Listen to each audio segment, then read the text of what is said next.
Hello guys, কেমন আছো তোমরা সবাই? কি ভাবছো আজকে ফটো দেখাচ্ছে কেন? এটা আমার অনেক আগের তোলা, আমি সময়ই পাই না ফটো ভিডিওস ছাড়ার। এটা আমাদের একটা বিয়ের ফাংশন ছিল, সেখানে গেছিলাম। তো এই দেখো আমরা সবাই সেজে গুজে তো রেডি।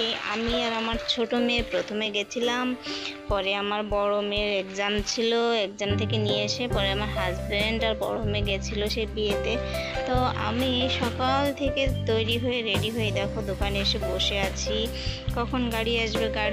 প্রায় 1.5-2 ঘন্টা বসে থাকার পরে গাড়ি এসেছিল। বসে থেকে থেকে এত খারাপ হয়ে যাচ্ছিল মুডটা। তো এই দেখো সবাই আমরা রেডি হয়ে চলে এসেছি। আমার মেয়ে সাজগোজ সব খেয়ে নিয়েছে।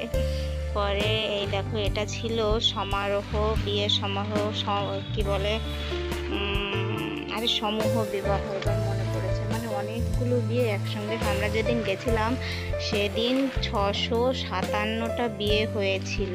চিন্তা করতে পারো, 657টা বিয়ে একসঙ্গে, সকাল থেকে শুরু করে বিকেল পর্যন্ত বিয়ে হচ্ছে। এই দেখো শুধু এই সাইডে বরযাত্রী, ওই সাইডে বরযাত্রী, মানে কনে বউ সব জায়গায় একদম জায়গা নেই, 1 হাত 2 হাত জায়গা করে করে এপাশ ওপাশ করে। দেখো আমরা এখানে বসে সব সমূহ বিবাহ দেখছি। বিয়েটা এটা আমাদের উত্তরপ্রদেশে আমাদের যোগী মহারাজজি করে এটা।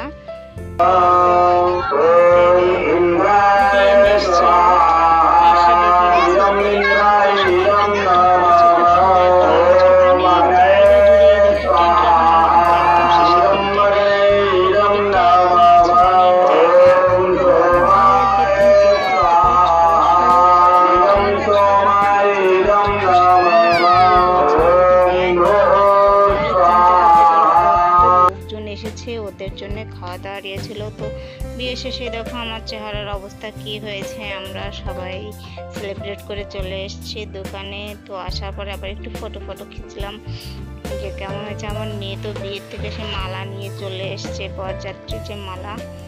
এই দেখো আমার হাজব্যান্ড, ওরও মুখটা শুকিয়ে গেছে গাড়ি চালাতে চালাতে। আমরা আসার সময় আমাদের বাইকে করে এসেছি, যাওয়ার সময় তো 4 চাকার গাড়িতে গেছিলাম। তো আসার সময় আমরা চলে এসেছি আমাদের গাড়িতে, ওদের আগেই আমরা চলে এসেছি বিয়েটা দেখে।